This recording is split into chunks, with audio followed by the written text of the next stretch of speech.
iris ora wis karben miris njur dingis-ngis ketoke alus nanging wengis wong pangkat lan sugih diaku waris lambene tipis tembunge manis ora weruh haram lan najis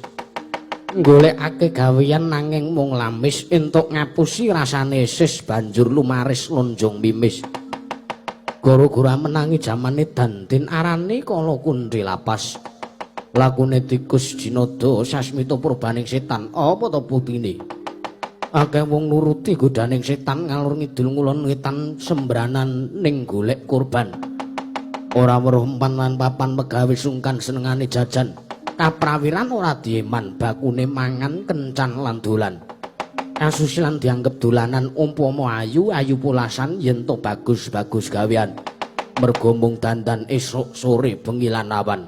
ora metung panas lan udan sing penting entuk memangsan semono ngapusi